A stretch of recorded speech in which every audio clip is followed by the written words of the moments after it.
Assalamualaikum warahmatullahi wabarakatuh.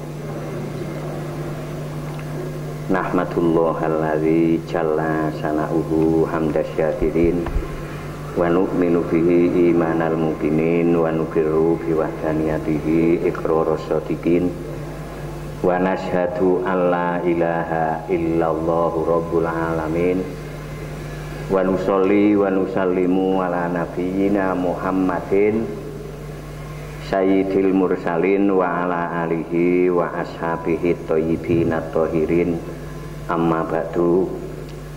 Yang saya hormati bapak-bapak, mas-mas, ibu-ibu dan mbak-mbak, adik-adik, alhamdulillah pada kesempatan pagi ini kita bisa melanjutkan tholabul ilmi, mengkaji tafsir Al-Quran yang insya Allah kita masih berada di surah Al-Isra ayat yang kedua,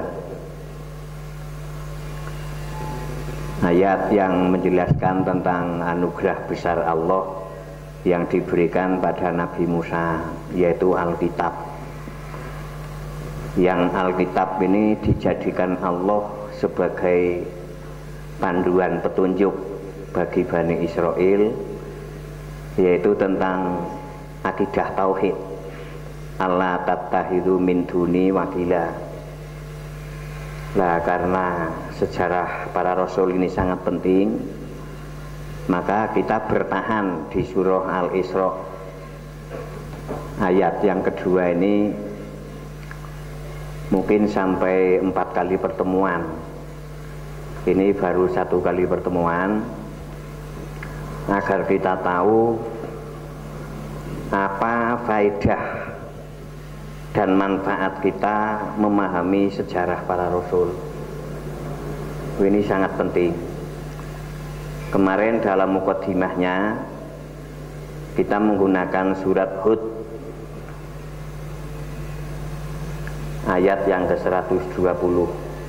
Ini kita ulang lagi. Tolong mas, surat Hud ayat 120.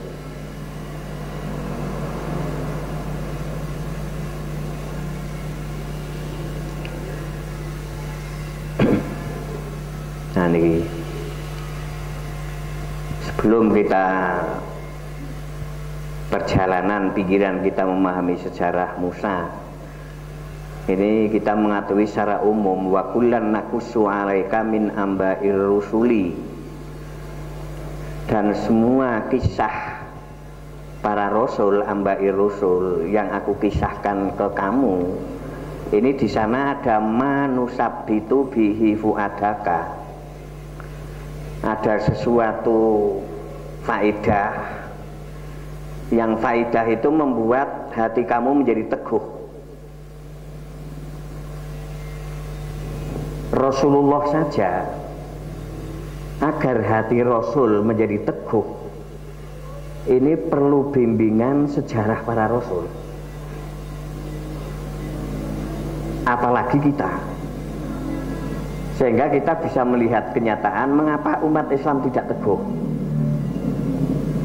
Bahkan bukan hanya masyarakat umum yang tidak teguh, para pemimpin juga tidak teguh dalam berprinsip, dalam berakidah, dalam beriman. Ini banyak yang tidak teguh. Karena apa? Mereka tidak mengetahui tentang sejarah Rasul. Ternyata di dalam sejarah Rasul terdapat ini manusabbitu bihi fuadaka, ada semacam bimbingan untuk membuat hati ini teguh. Kapan hati memiliki keteguhan? Prestasi atau potensi ini akan berfungsi penuh.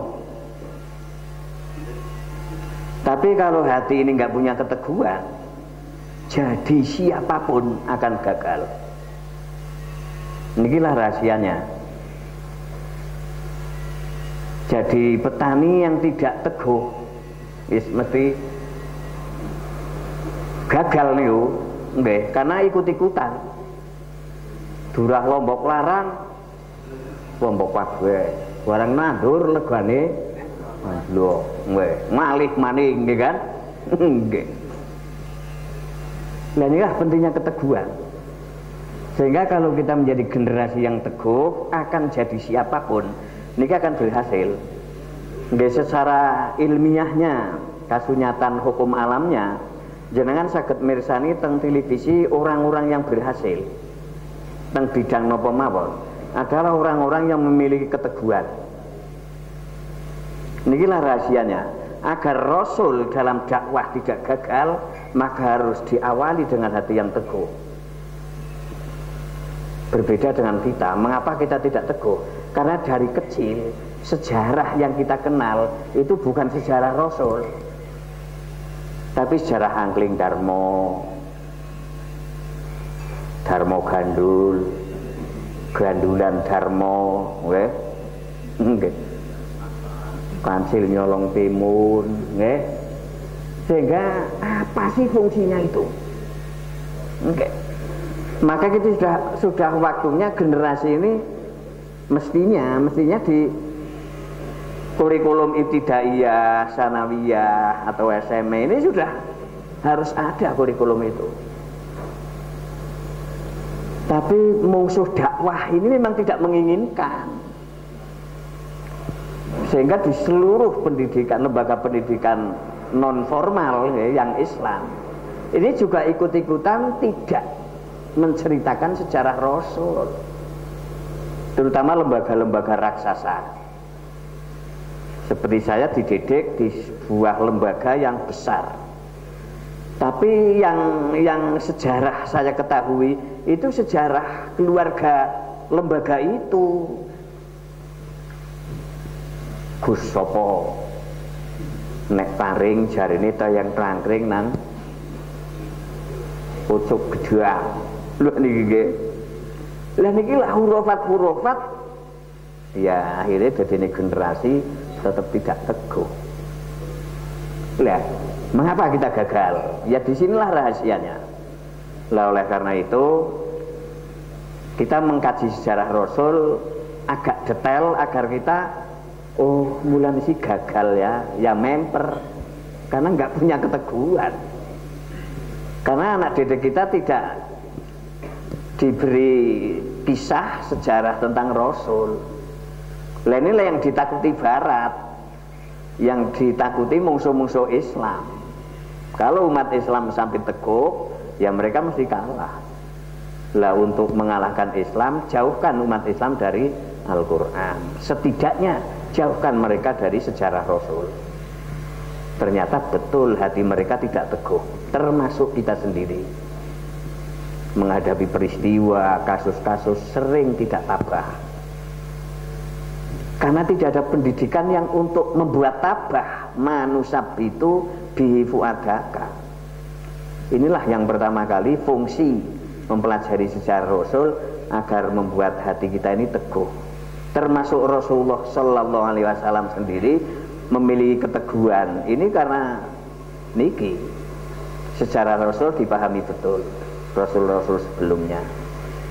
Waja'aka fi hadhil haq fi hadhihi, di dalam kisah Rasul, Ambair Rasul, di sana ada kebenaran yang pasti benar nih. Sejarah Kancil Nyolong Timun, kebenaran apa yang ada di sana? Tapi karena kita nggak memahami wahyu, sehingga agama kita ya tiru-tiru manut. Le mau nang sekolah diulang opo, Kancil Nyolong Timun, nggak ada kebenarannya itu. Sementara sejarah yang pasti benar, al-haq, malah kita jauh. Sehingga kita nggak punya keteguhan. Mengapa kita gagal? Ya ini dilihat dari ilmu sejarah saja kita sudah disimpangkan. Ini yang kedua. Yang ketiga, wa mau'idatul. Di dalam sejarah para rasul, di sana ada nasihat-nasihat baik. Ada mau'idah yang baik. Ini makin kita akan mempelajari siapa Musa Dan ada pendidikan apa di sana? Ada ini manusabbitu bi fuadaka, ada kebenaran yang ditampilkan oleh Musa, dan penampilan kebenaran sempat menghancurkan kebatilan, yaitu Fir'aun. Itulah mau'idhah wa dzikra lil mu'minin. Mestinya kita sebagai orang yang beriman ini punya kurikulum sejarah Rasul yang mestinya wajib ngaem. Ada fikih sejarah Rasul khusus dan ulama sepakat ini wajib ngaem. Seperti wajibnya sholat. Sehingga sejak umur 7 tahun anak-anak kita sudah mengetahui siapa para Rasul. Dia akan memilih keteguhan. Hal inilah yang belum bisa kita laksanakan karena kita memang tidak punya kurikulum itu. Seandainya ada kurikulum sejarah Rasul, ini diciptakan oleh tangan yang tidak mengetahui teks Al-Quran, sehingga isinya malah menggembesi keadaan. Contohnya tentang Ayub, Nabi Ayub. Nabi Ayub sebetulnya pengusaha sukses, tapi nah khutbah yang saya dengar dari dulu, Nabi Ayub ya seorang Rasul sing budigen terus. Saawak kujur cacaren. Nggih. Nganti luru koreng. Luru kulit sing sesenti ora ana grumane niku mboten nonton niku. Teng sejarah yang dibesar-besarkan ini. Karena apa? Penulisnya itu tidak memahami wahyu, sehingga yang mestinya mereka tujuannya membela Islam dengan sejarah Rasul malah menghancurkan Islam. Siapa Nabi Ayub? Gudigen, sehingga tidak menarik. Nah, kita awali dari sejarah Ibrahim yang kemarin. Kita mengenal Ibrahim remaja, Ibrahim muda, dan Ibrahim sepuh. Ternyata memang aktivis total dalam melawan ketidakadilan. Dan ini Musa makin ngedos niku. Kita sudah mengenal Musa jilid awal kemarin. Musa sejak lahir. Ini nanti ada pendidikan di sana mau'idhah wa dzikra dan peringatan-peringatan. Nanti kita akan melewati ayat-ayat yang ayat itu menerangkan tentang Musa, tapi hiburan bagi para dai. Tapi peringatan besar bagi para dai. Inilah, kalau ada dai yang tidak merasa senang dengan Al-Quran dan juga tidak cocok dengan sejarah Rasul, ini imannya perlu dipertanyakan nih. Jangan-jangan dakwah hanya mencari popularitas saja atau mencari uang di sana, sehingga kehidupan agama menjadi menyimpang. Dan ini mila sejarah Rasul bisa berfungsi sebagai penguat hati, peneguh jiwa, karena manusia berhasil harus dorongan dari dalam yang paling kuat, bukan dari lingkungan. Lingkungan hanya mendukung. Contohnya nanti Musa itu hidup bersama Fir'aun 28 tahun atau 30 tahun atau 33 tahun. Dengan terjemahan Indonesia catatan kaki teng isor garis itu ada yang menafsirkan 18 tahun. Itu insya Allah yang benar 28. Menurut logika ayat. Kalau ini dipelajari atas niku. Tapi Nabi Musa tidak ketularan akhlak Fir'aun. Nih, berarti manusia itu berhasil. Itu yang paling penting, dorongan dari dalam. 28 atau 30 tahun kemarin Nabi Musa bersama Fir'aun di istana Fir'aun, tapi mboten ketularan kalih karakter Fir'aun. Inilah dai yang disetting Allah untuk menjadi pelajaran bagi kita. Zikra, mau'idhah, peringatan dan pelajaran. Niki-nikilah sebagai mukadimah agar kita punya semangat mempelajari sejarah Rasul, ternyata di sana ada rahasia sebuah pendidikan yang membuat hati kita teguh. Manusabitu bihu akad. Kalau hatinya tidak teguh, wis jadi sinten mawon mesti ora teguh nih.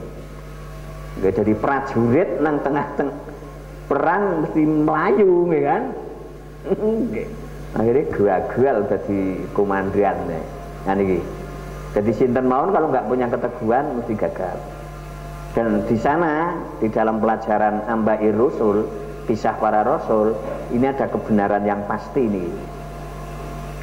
Dan ada nasihat yang baik, mauidhah, dan ada peringatan-peringatan yang baik pula bagi orang yang beriman. Cukup nih sebagai mukadimah, mengulang mukadimah yang kemarin. Lah untuk Musa jilid 2 nih.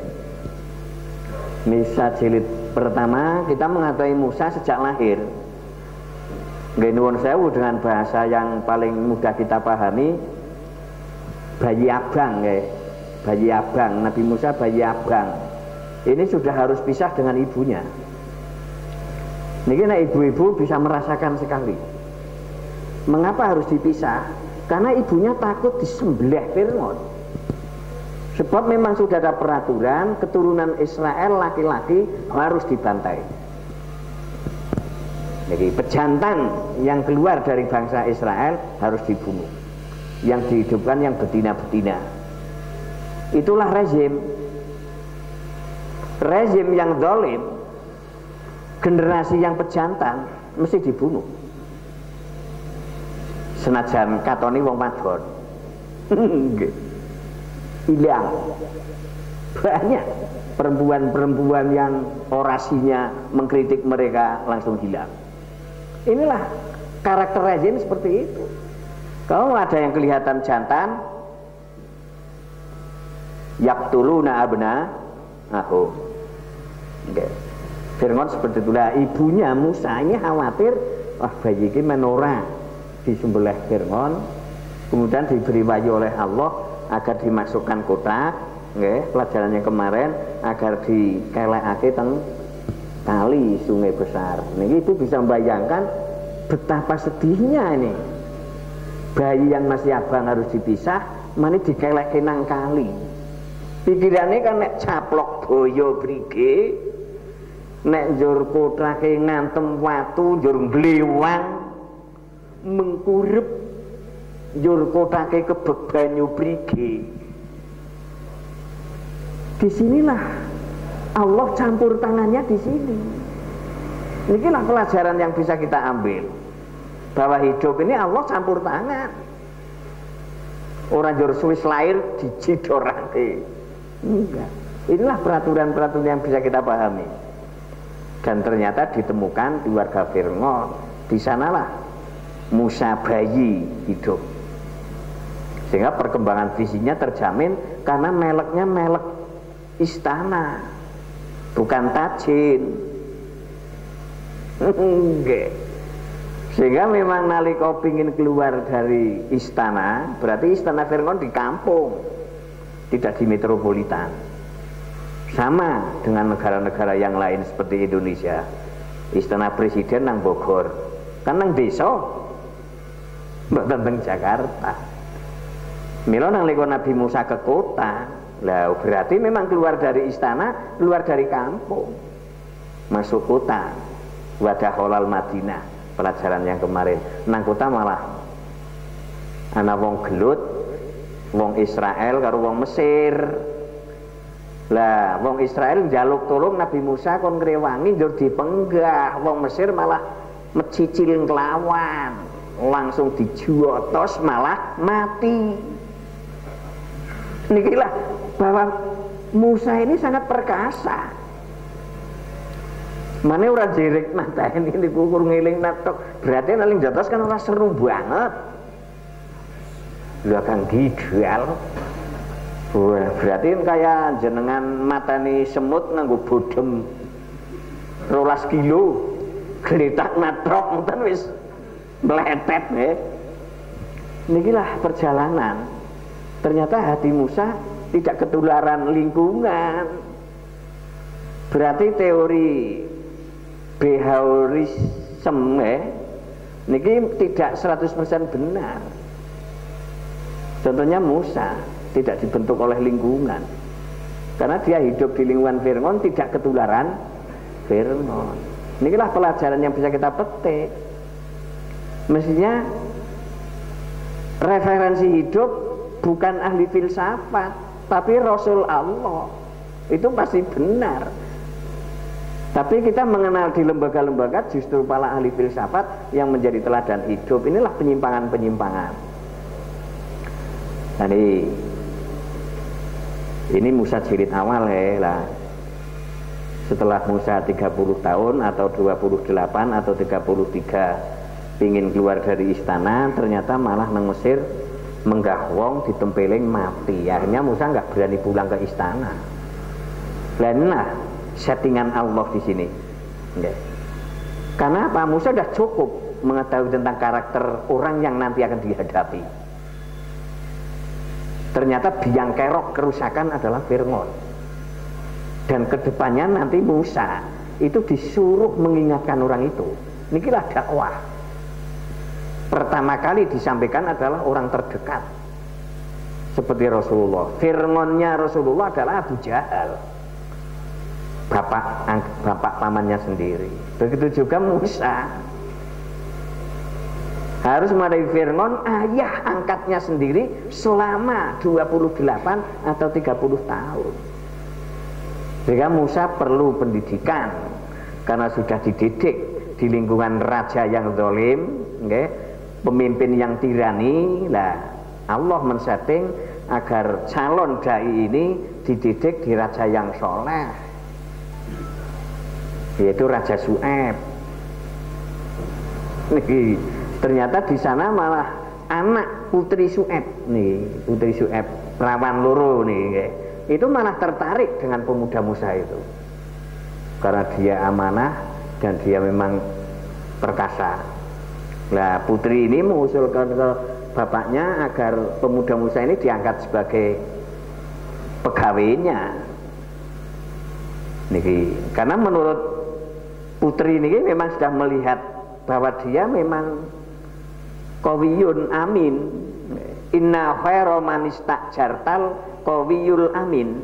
Sesungguhnya mengangkat karyawan, pejabat atau pegawai ini paling tidak memiliki dua kriteria.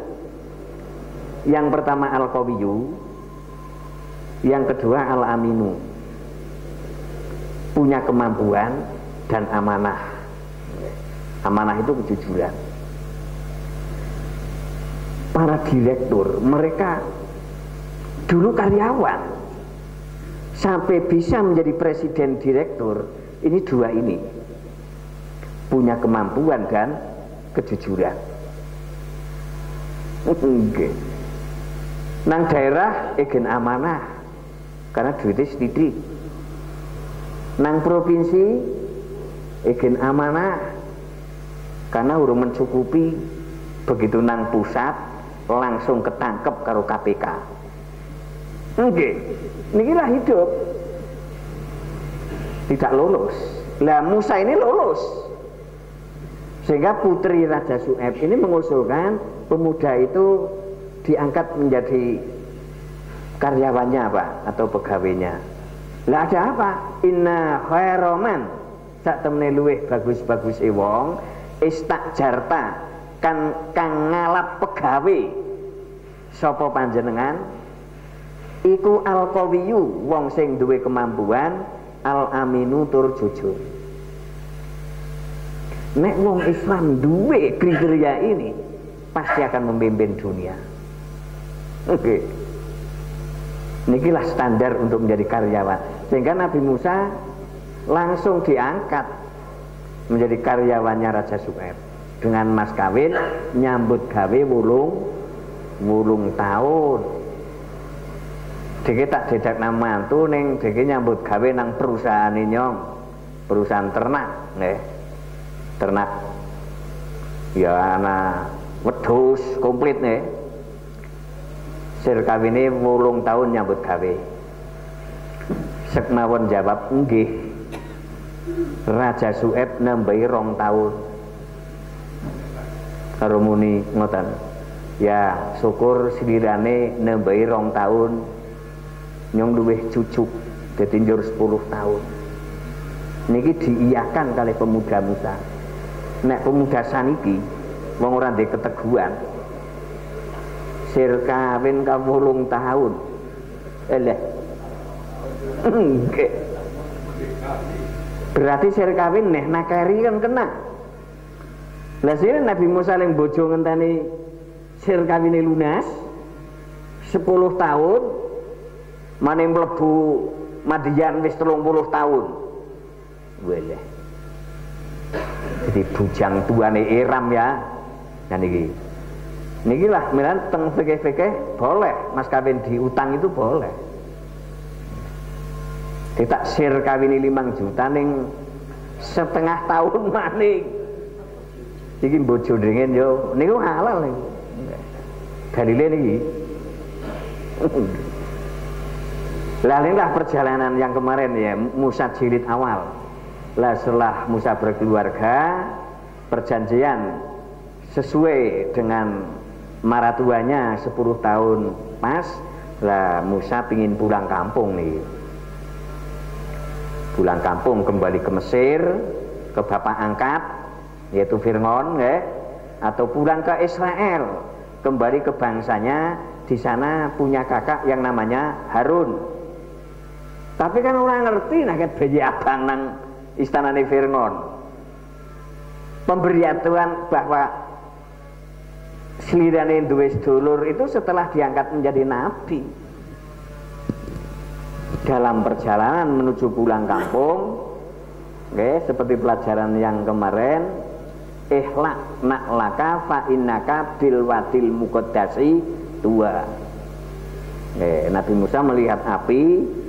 Saat itu sedang malam gelap gulita, belum ditemukan listrik, sehingga perempatan itu belum ada tulisan yang kelihatan arah ke Mesir itu lewat yang kanan atau yang kiri tidak diketahui. Akhirnya Nabi Musa melihat api. Kamu di sini keluarga, saya tak ke sana, nanti saya tak ambil sepercik api untuk memberi petunjuk arah yang kita tuju kemana, dan kamu bisa mencari kehangatan. Berarti ya anyes tur gelap gulita. Lah sampai di api itu ternyata di sana Allah dawuhi, dawuhi agar Nabi Musa ini menjadi seorang nabi. Allah ngendika ana rob, bahwa saya adalah rob kamu. Niki pelajaran sing wingi nggih banyak niki. Singkatnya ya, setelah Musa ini yakin, diyakinkan Allah, kemudian Allah dawuh agar kamu nanti setelah sampai ke Mesir maka temui Fir'aun. Idhab ila Fir'aun innahu tagha. Dan inilah Musa jilid 2 jilid 2 berarti memang Musa sudah diangkat menjadi nabi dan kerasulannya diangkat bersama Harun, bersama Harun. Nanti ayat-ayatnya ada itu. Nah, sebelum menghadapi Fir'aun, karena Musa sudah betul-betul mengenal Fir'aun, karakternya itu sudah tahu persis. Kuapan ngudung sikap, ngoten kuapan anak partai sing oposisi bubarkan. Kados niku karakter ini. Jadi paham betul. Mila saderenge ketemu Fir'aun, ya Musa harus diberi bekal. Seorang rasul bekalnya ya mesti mukjizat. Lah sebelum nanti ketemu Fir'aun, Musa menyampaikan mukjizat. Ayat yang kemarin ini Musa dilatih dulu oleh Allah. Dilatih sampai sukses. Nek bahasane jenengan kan gladi bersih. Sebelum tampil kan digeladi sampai bersih dulu, begitu memang sudah siap baru. Sebab nek ora dilatih, tidak ada gladi bersih, ojo-ojo ku nang kono malah mirangake kan. ternyata betul. Nggih, seperti ayat yang kemarin, begitu Nabi Musa didhawuhi nguntalake tekene, nggih, teken yang biasa untuk ngarit nih, untuk angon wedhus, terus diperintah Allah agar dilemparkan. Setelah dilemparkan, tongkat ini menjadi ular. Wa alqiyasoka falamma ra'aha tahtazu ka'anna jannun wala mudbira walam yu'aqib. Begitu tongkat sing dibawa pulang kampung, tongkat ini biasa nggo angon wedhus, nggih. Biasa nggo tekenan nek dong dalane angel. Dan manfaat-manfaat yang lain niku oleh Allah didhawuhi agar dilempar, nggih. Jatuhkan tongkat kamu, wa alqi ngasoka. Begitu dijatuhkan, Musa itu melihat itu sudah berubah menjadi ular besar. Ka'annaha janun. Ini malah ular. Niki wala mudbiron. Nabi Musa ini berbalik ke belakang. Walam yu'aqib. Boten wani mangsul malih niku. Berarti kan wedi. Lah niki. Nikilah pendidikan. Agar tidak menjadi generasi yang minder, ya, harus dihadapkan dengan hal-hal yang mengagetkan seperti itu. Tiba-tiba tongkat menjadi ular. Ternyata Musa yang perkasa, sing nempeling wong mandan lirih bayi mati, ternyata mentalnya perlu dididik agar menjadi pemberani. Inilah keseriusan dakwah. Nggih. Jadi dakwah bukan sembarang pekerjaan. Dakwah itu pekerjaan yang paling sulit karena harus mempersiapkan dengan kesiapan semuanya. Inilah perjalanan yang bisa kita ambil pelajaran wa mau'idhah. Tidak boleh minder. Sunnah.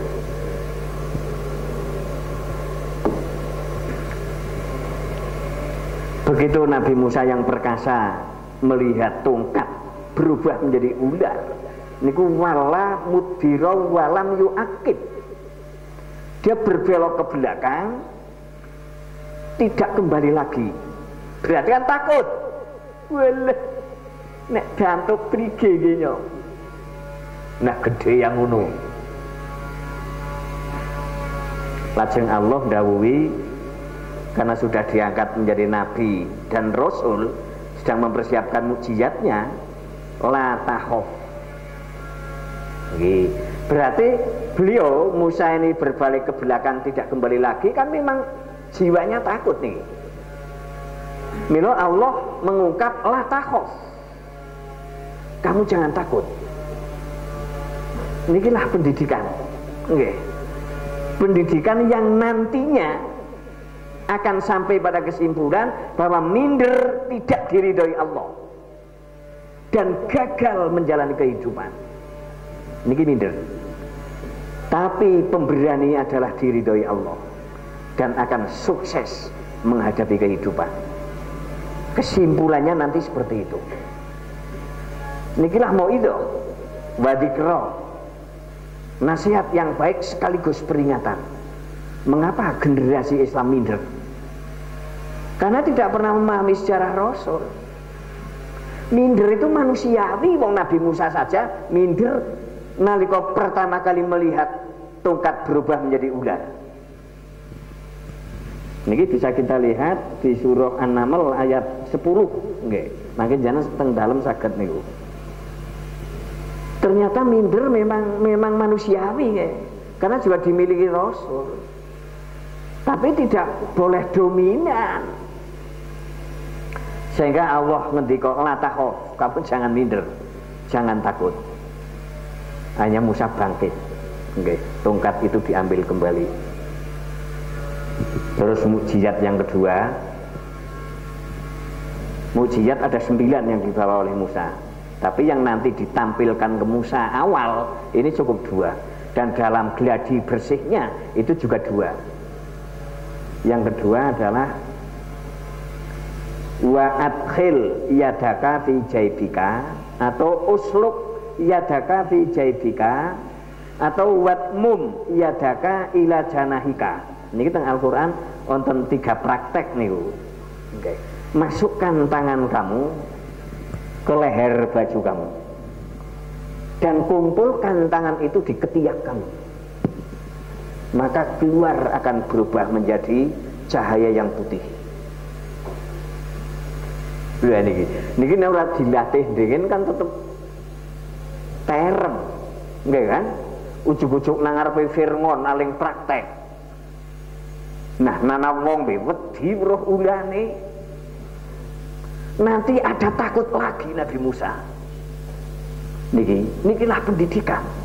Metode Al-Quran bagaimana merubah rasa takut menjadi pemberani. Itulah sukses. Nikilah perbedaan dengan Fir'aun. Jadi Fir'aun terus menciptakan teror-teror, bagaimana umat ini menjadi takut. Nah, saat takut itulah mereka akan mudah dijajah, dan kita gagal mengelola negerinya sendiri. Pelajaran seperti itu. Nggih. Niki latahok. Nggih. Inilah yakhofu ladayal mursalun. Di sisiku ladaya enggak ada mursalun yang takut. Berarti akidah. Kalau kita dah yakin berpegang teguh pada Allah, ya wedi karo sapa?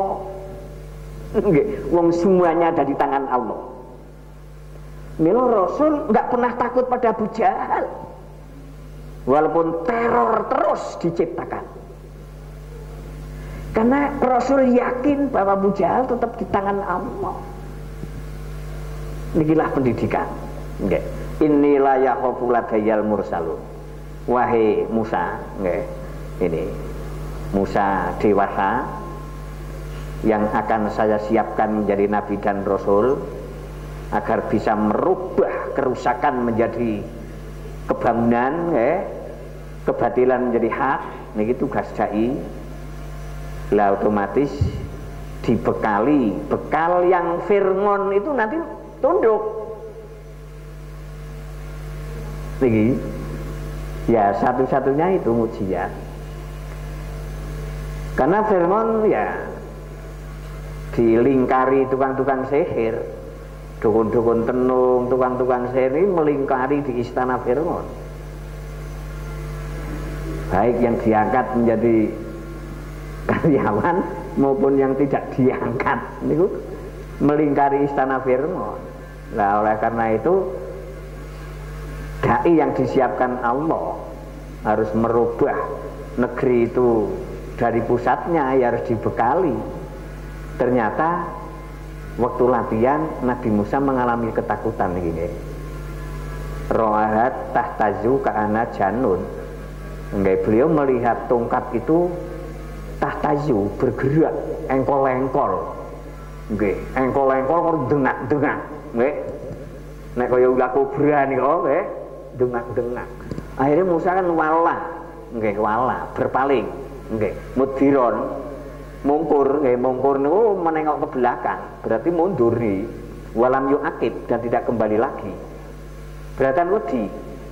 Mila lajeng Allah ngendika ya Musa la takhaf. Wahai Musa jangan takut.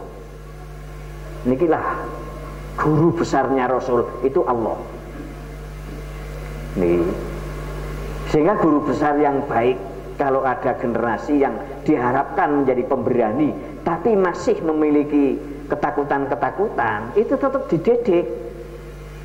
Orang yang disantlap bocah kajian tementah boten. Tetap dididik dengan baik. Ya Musa la takhaf, jangan takut. Para utusanku tidak ada yang takut di sisiku. Dan ini menghadapi siapapun. Inilah yang kemarin ya, dari Musa sudah dilatih bagaimana cara memfungsikan mukjizat itu. Sehingga begitu nanti dia ketemu Fir'aun, niki sudah siap. Pun nggih, Musa jilid awal sudah selesai kita pelajari. Lah kita mempelajari Musa jilid 2 nih. Idhab ila fir'auna innahu tagha. Niki lah di surat Toha. Surat Toha surah yang ke Surat Toha 24. Idhab ila fir'auna innahu tagha. Pergilah kamu menuju Fir'aun, karena Fir'aun sudah melampaui batas. Nggih, melampaui batas niku kezzalimane wis sangat zalim, nggih, tiraninya juga sangat tirani, arogannya juga sangat arogan. Tagha niki munan, nggih, tagha. Togok. Togok nan gambale kan telucur. Nggih. Togok nggih. Tengah lampu wayangan niku togok. Nih Firman sudah menjadi togok. Kamu pergi ke sana. Lah niki lah dakwah, nggih. Jebul dakwah niku memang pekerjaan yang sangat sulit. Jika ingin mengadakan perubahan dari kerusakan menjadi terbangun kembali. Kehidupan yang rusak menjadi dibangun kembali. Sehingga menurut Allah, nalika Allah melatih Musa di gurun Sinai, di Bilwadil Muqaddasi tua itu, di lembah Sinai niku, bukan di gurunnya tapi di lembahnya Wadil Muqaddasi tua.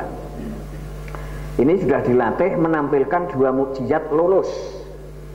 Mira Musa melanjutkan pulang kampung, sampai ke Mesir dan sudah ketemu dengan keluarga. Tapi di ayatnya tidak ditulis nih. Sudah ketemu dengan Harun, sebagai keluarganya. Lah Allah perintah idhab ila fir'aun. Ternyata Musa masih mengusulkan nih. Nikilah keindahan dakwah, dan keindahan hubungan Allah terhadap hambanya.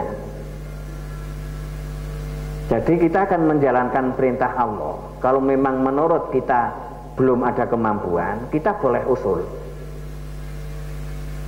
Inilah pelajaran yang bisa kita petik. Tapi saya merasakan di sistem pendidikan yang saya lahir di sana, saya nggak pernah bisa usul. Niki, saya selalu dikatakan bocah goji. Dan inilah yang saya melihat penyimpangan-penyimpangan. Ini bukan hanya di saat mereka sedang bertauhid, tapi mereka sedang mengajar saja banyak penyimpangan-penyimpangan yang mereka tidak tahu. Inilah tadi mau'idhah wa dzikra, pelajaran yang penting bagi orang yang beriman. Ternyata Allah menerima usulan Musa. Banyak guru-guru yang tidak menerima usulan mahasiswa, padahal usulan itu baik. Banyak kiai-kiai yang menolak usulan santri, padahal usulan itu baik. Sedangkan Allah menerima usulan nabinya. Teng surat Toha niki makin pelajari satu persatu. Nikilah perjalanan agama, perjalanan dakwah.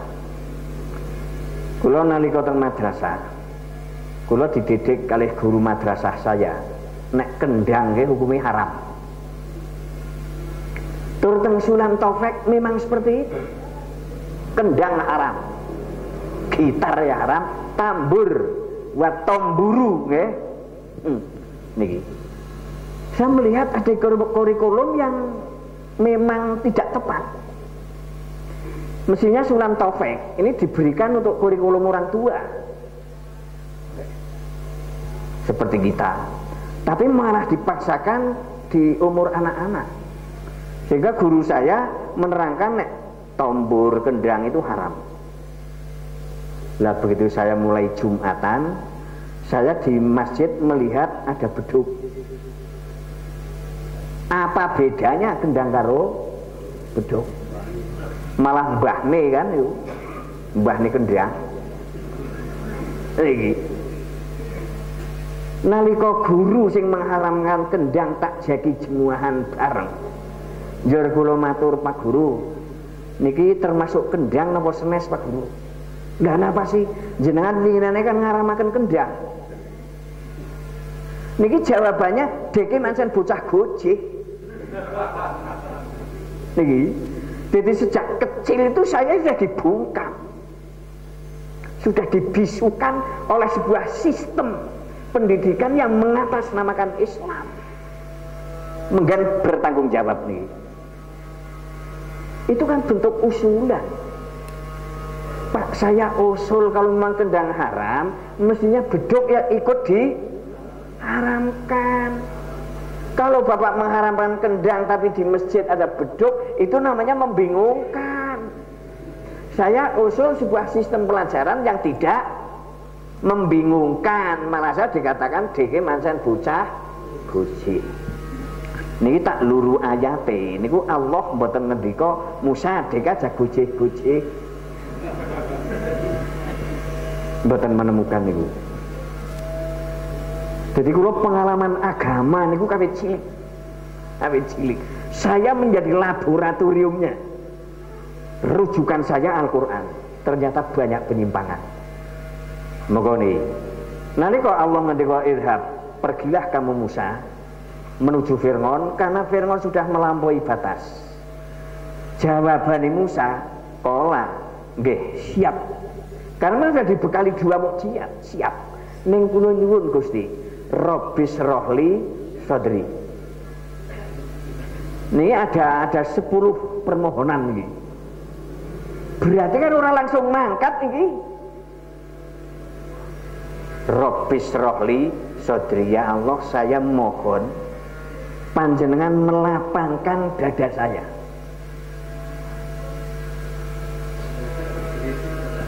Niki kula saling mikir berbulan-bulan niki. Sing dihadapi Fir'aun, raja Mesir sing paling tirani ini, paling arogan. Kudune kan jaluk keris apa akik apa tombak lah nggih. Niki kasih dijaluk lapangkan dada saya. Sebab Nabi Musa jaluk keris. Kerise Fir'aun luweh akeh. Luwih trek-trekan.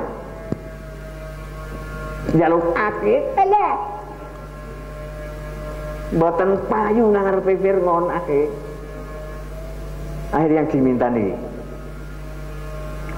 Masya Allah, untuk menjadi pemimpin besar, lapang dada harus dimiliki. Saya sering melihat, jangankan menjadi pemimpin besar, menjadi pemimpin rumah tangga saja banyak yang gagal. Nggih. Niki ibu-ibu mungkin ada yang duwe keluarga sing dadane sempit. Nggih. Usul setitik balang jengkok. Nggih. Masya Allah, mesti gagal rumah tangga yang seperti ini. Jadi yang diminta Musa ini sama dengan yang dibutuhkan seluruh dunia. Kalau ingin berhasil melawan arogansi seorang pemimpin, kita harus memiliki hati yang nyegoro. Maksudnya lapang dada itu hati yang nyegoro, ora dadane melar malih karo tengah meter. Boten mane lapang dada, dadane sak lapangan niku atine nyegoro. Niki mulane dadi kepala rumah tangga nggih, baik wakil kepala nek wakil kepala ibu nggih. Niki kepengen berhasil harus memiliki dada yang lapang, hati yang nyegoro. Kalau memang usulan ibu baik, ya kita rembuk, kita musyawarahkan.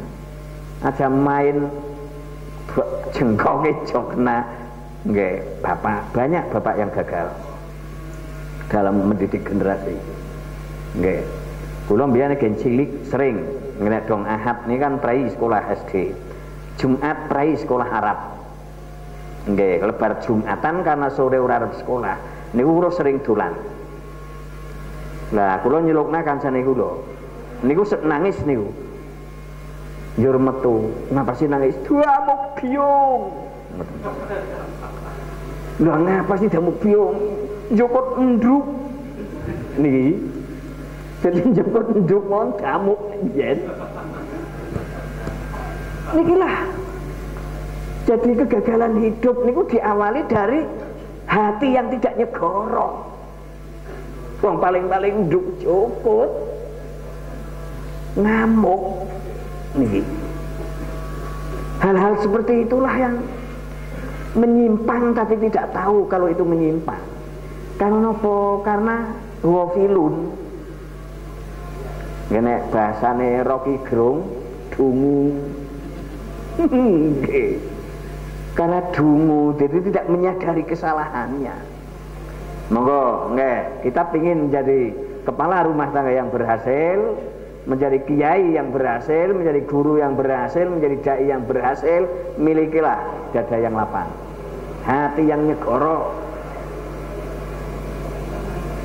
Kan wonten iki nggih, Bu cerita, nggih. Nalika kenalan niku garwane janji, "Nduk, nek kowe gelem dadi bojone Nyong, sok tak tukokna anting-anting 4 gram." Zaman biyen kan 4 gram luwih kebo. Wah niki kan janji niki. Saestu ndek putra setunggal, boro-boro 4 gram. 1 gram mawon boten niki nggih. Lah barang duwe putra kalih kan mencoba mengingatkan, "Mas, ngapa? Kados riyen waktu kita kenalan kan jenengan pernah janji ajeng numbasaken eli-eli 4 gram lah niki pun anak loro nggih mboten ditumbasaken pompong panane lombok mantan akeh." Niki malah suara sing metu muni maning jal, muni maning.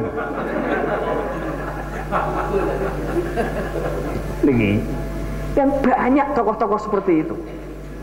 Akhirnya gagal menciptakan rumah tangga yang baik. Nikilah pentingnya lapang dada. Nggih, nggih riyen kula kelingan kan, jan kan nyelupaken kula semati isin. Lebu arisat selukna jenengan janji kan teng ngarep madrasah. Wonten nggih. Gere ya nggih yes maju. Maju usah 4 gram, 40 gram. Boleh. Wis mesti langsung angsal kelon seret banget Ibu. Monggo nggih kita pelajari rahasia ini. Ternyata Rasulullah juga seperti itu. Alam nasroh laka saudroka. Allah melapangkan dada Rasulullah selapang-lapangnya sehingga menghadapi keluarga dekat yang memusuhi dakwahnya ini tetap lapang. Okay. Bahkan menurut riwayat, pernah Rasul diundang Abu Jahal pura-pura sakit. Tapi depan rumah Abu Jahal sudah dibikin lubang sumur untuk menjerumuskan keponakannya. Rasul tetap datang nih. Nikilah bukti kelapangan dada. Ya nek jenengan sing dadi dai, weruh pamanane cengel kados niku lara. Njur dikebari pamanane lara dul jedor, ledenge jedor. Kan iki. Dai saniki kados niku, nggih. Masya Allah, tidak memiliki kelapangan dada. Niki rasanya melihat antara Musa dan Allah terus diskusi niki. Terus ngerembuk bagaimana masa depan dakwah agar berhasil. Ternyata Musa menyadari saya akan kalah dengan Fir'aun jika tidak memiliki dada yang lapang. Sebab muruh Fir'aun mon wis hawane jotos. Niki. Wis mesti kalah niku. Mike Tyson pernah bercerita, nalika menyepelekan lawan, justru di sanalah saya kalah. Karena hatinya tidak lapang. Tapi dengan kelapangan dada, ayo kita berlatih, ayo kita berteman, ayo Ternyata menang terus niku Maidas. Ternyata lapang dada bukan hanya dimiliki seorang dai, tapi juga dimiliki seorang orang tokoh yang berhasil. Jenengan duwe wakil teng pusat, paling mengidolakan kan dia. Tapi begitu sidang idamane jenengan pendapatnya ora dinggo, njur njunjung kursi, njur duntalna, jenengan mesti kecewa. Tak andel-andelna nemen-nemen malah ngudungan yang ana, ngoten nggih. Lah niki jenengan kecewa. Nikilah rahasia Rabbis Rohli Sodri. Kita miliki dada yang lapang. Okay. Jenengan dituduh, di teror, di apa ya kita tanggapi dengan lapang dada. Makin teguh. Okay. Masya Allah nih, ini rahasia hidup nih. Nah pelajaran yang bisa kita petik dari sejarah Rasul. Ternyata bukan hanya Rasul kita Muhammad Sallallahu Alaihi Wasallam yang alam nasroh laka soderoka, tapi Musa 2000 tahun yang lalu lebih sudah mengajukan permohonan itu. Itulah kehidupan abadi. Kita ingin sukses miliki hati sing nyegoro. Walah, kula sepriki urung nyegara. Niki menjer urung. Niki mula-mula terus ngaji niku kados niku agar saya juga dididik terus oleh wahyu. Njur nyegara. Nggih kadang-kadang menghadapi situasi yang sangat menekan niku cok menciut lagi niku segarane nimpes. Nimpes jadi cerowokan. Enggak mungkin berhasil menghadapi hidup dengan serowokan, tapi dengan samudra. Niku mesti berhasil, karena di dalam samudra itulah kekayaan alam yang tidak pernah habis. Di dalam hati yang nyegoro itulah semua hikmah akan muncul. Niki yakin. Nggih. Masya Allah, rahasia satu ayat dan pendek sekali niki kula berbulan-bulan nang sale mikir niku. Nikilah yang diajukan Musa, menunda keberangkatan menuju Fir'aun agar Musa memang betul-betul yakin kalau dada saya sudah lapang. Makin niku dengan nomor sing ping pinten nih. Yang kedua nih, permohonan Musa yang kedua. Wa yassirli amri. Sebetulnya hidup yang dikehendaki Allah ini hidup yang mudah.